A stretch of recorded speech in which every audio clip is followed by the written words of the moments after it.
Well, hi there. Warm welcome. You're watching Blueprint Explosive Exclusive, and I'm Meghna Deka. Well, we begin this show with some straight questions. Questions that concern every parent who's watching this show right now and any of the kids as well. Do you know that your child could be doing something online that you may not agree with? Is he or she safe on the internet? Should they be using social media, or should there be an age limit? In the age of screens, these questions hold immense significance, given how these platforms serve as arenas for connection, for expression, for information exchange, and even access to knowledge. In fact, let's be honest, almost every child today is obsessed with his or her online profile. There they have developed a reliance of a sort to get some feel-good chemicals such as dopamine. Why are we discussing all of this? Well, because Australia has now taken a huge decision. In fact, it has announced a law that will be prohibiting kids under the age of 16 from using social media platforms. Yes, you heard that right. The onus to ensure that this will be on social media platforms themselves. You know, the likes of Facebook, of Instagram and X, and in places where you have TikTok as well, in countries which allow them. But if they fail to do so, they will have to face penalties. This decision may have been taken thousands of miles away, but it is very relevant in India today as well. In fact, let's show you some of the numbers which are going to explain to you just why it's so very significant. Let's first get you India's addiction to social media and why it is so very important that we have this conversation today. For example, as per a survey which was carried out by local circles, 95% of teenagers in India are on social media, which is almost everyone across regional as well as geographical and economic boundaries. 40%, as per the survey, 40% of the children aged between 8 and 12 are also on social media. 8-year-olds are also on social media with their own online profile. 6 out of 10 children aged 9 to 17 spend about 3 hours online daily. 3 hours online daily on their social media profiles, their own identities that they have built. 17% children in Maharashtra spend about 6 hours online daily. Imagine 6 hours daily online. Then you have 22% of the parents who say that their child has symptoms of depression. Is this one of the outcomes of being on your phone, being on the screen, being online for such a long time? 37% list OTT platforms as their children's favorite pastime. There you have it. Instead of going out and playing, they would rather stay inside and watch OTT. So here's the problem. What really can be the perils of media for kids? In fact, this is a survey which comes in from the UNICEF. The UNICEF had said that children could get anxiety. They could get cyberbullied as well, and that is a real threat. They could also have poor self-esteem. This could also lead to social media addiction. These are just some of the things which could happen to your child if they are obsessively on social media. It could also lead to mental health issues. It could lead to inappropriate content and exposure to content which they are not mature enough to handle. It could also lead to eating disorders. Many parents have said that. This is, remember, a UNICEF report which is coming in. Body image issues is also one of the possible outcomes if your child is spending too much time on social media. But let's also tell you how one of the real threats, and this is something which is scary, how do you keep your children safe from this? For example, child predators who are using social media. Identity theft. The next big problem that everyone faces is also that of financial fraud. Identity theft, financial fraud, be it cyberbullying and cyber scams. These are the possible outcomes which could happen with social media addiction. So here's the problem. How do you keep your child safe? We are going to ask you, the viewers, to connect with us directly on the numbers we are flashing on your lines. Let's also tell you what exactly it is that Australian Prime Minister Anthony Albanese has said when he announced this decision and why he thought it's time that Australia acts. Social media is doing harm to our kids, and I'm calling time on it. I've spoken to thousands of parents, grandparents, aunties and uncles. They, like me, are worried sick about the safety of our kids online. And I want Australian parents and families to know that the government has your back. I want parents to be able to say, sorry mate, it's against the law for me to get you to do this. We don't argue that the changes that we will be legislating will fix everything immediately.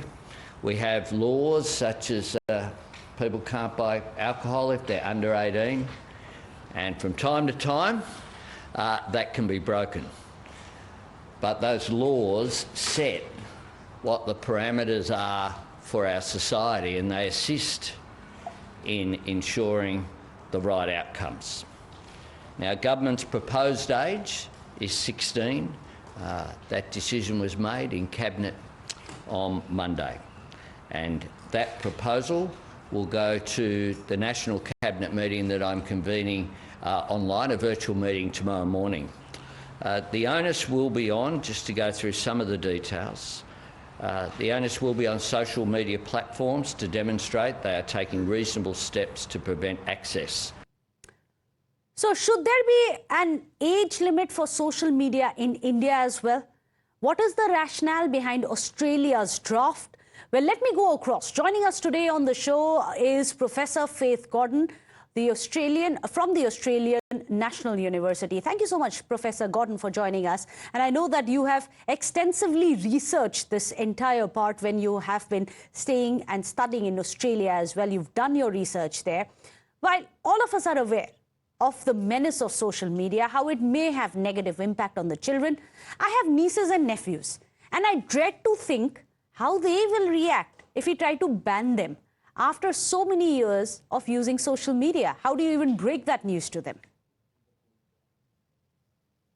Absolutely. We are experiencing quite the day today in Australia with much more information about how this ban might operate. So we had the Prime Minister Albanese and the Communications Minister Michelle Rowland speak to the media today, giving much more detail about how this ban might operate.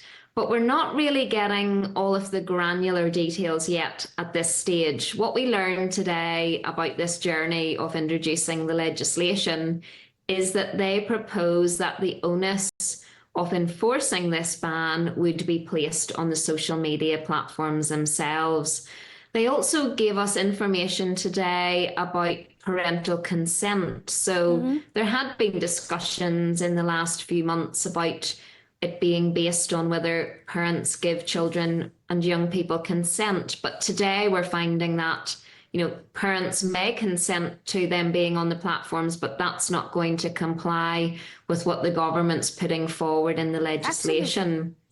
We know that many children and young people access the platforms for their connections to friends and family, to play, to interact, for their education. And the conversation that's going to go on in many households about removing them from these platforms may well bring up a lot of conflict in the homes of many Australian families when this law is brought into force.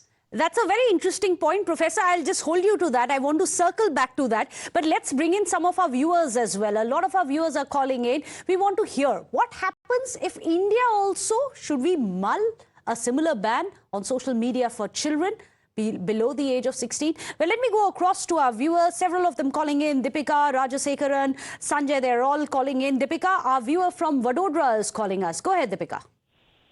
Yeah, I think Instagram reels of young children dancing on inappropriate songs and movements, that leads to child predators catching eye on our children. Not only that, the violence in the games.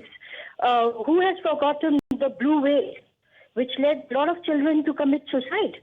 Absolutely. So I think there is a high need that there is, the parents also need to tell the children which song is appropriate to dance on, which movement is good. You know, this education has to be done because our children are vulnerable.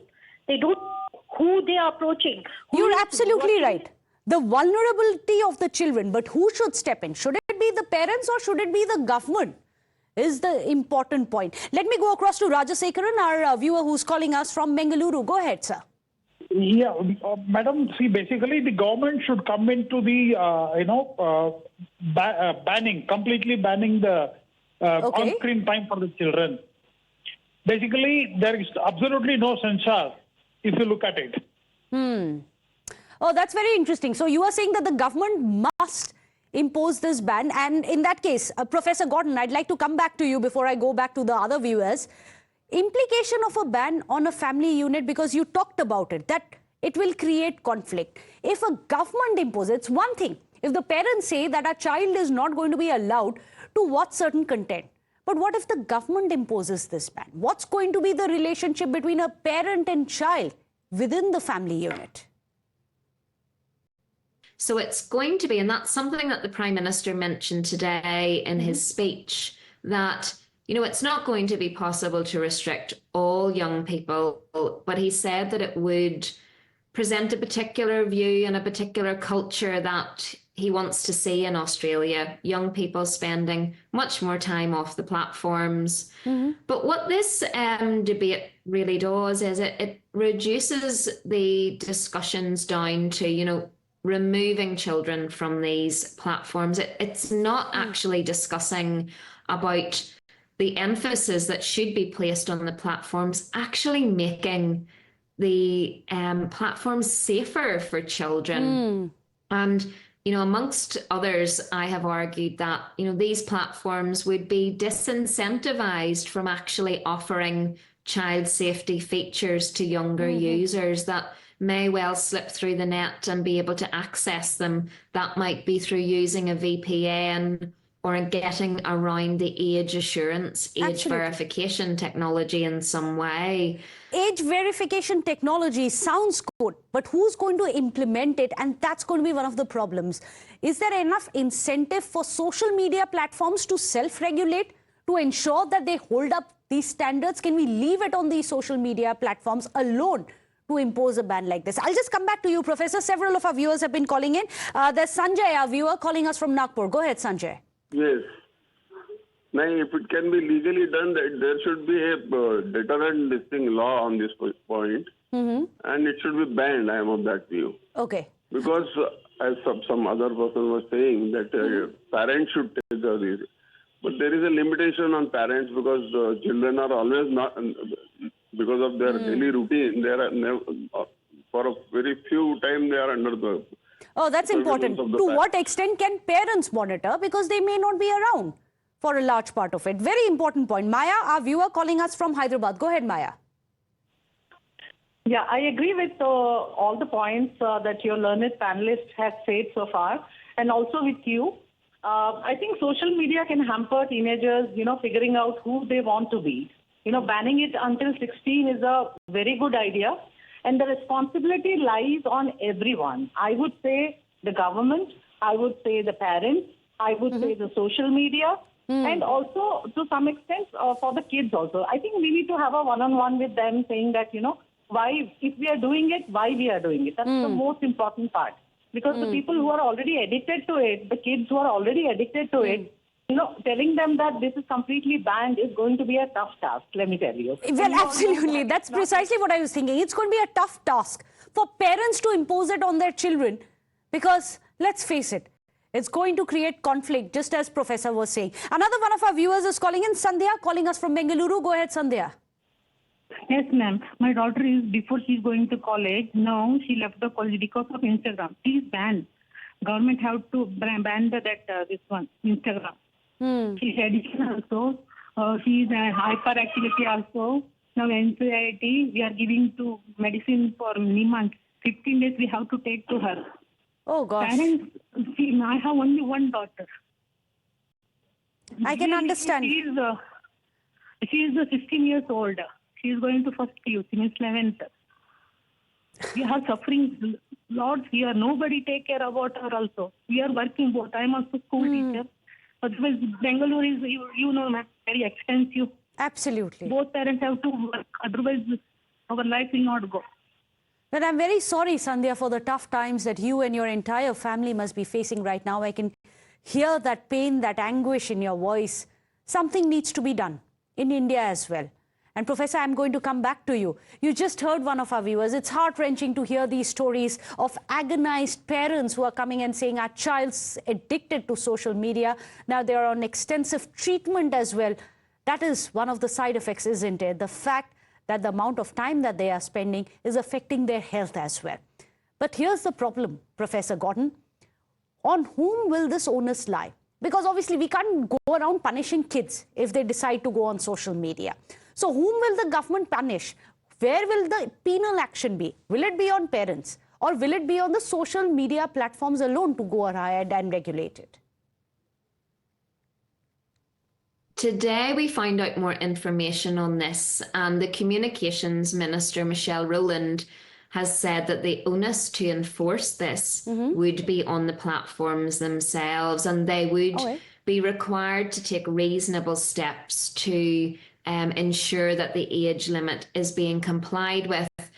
But we know that the platforms, when they're left to do that, you know, in a format that we've seen before elsewhere, there are ways for children and young people to get around that. There have also been ways for adults to get around it and pose as younger people to contact young people online. So we know that it hasn't been effective in other countries, but the onus is being placed on the platforms to really sort this out at their end. And we're also seeing a discussion about how the e-Safety Commissioner's Office in Australia is going to play a really pivotal and key role. Absolutely, because it'll have to be the push from the government. Social media platforms, of course, will have to act responsibility, but also the parents. But is India ready for a ban like this? Should we even consider banning our children from social media? Well, this is one of the stories I think we should be keeping a very close track on, because literally the future of our children, the future of our nations depend on it. I'd like to thank Professor Faith Gordon for joining us. I appreciate you, ma'am, for joining us. With that, we're going to be stepping into a short break. Don't go anywhere.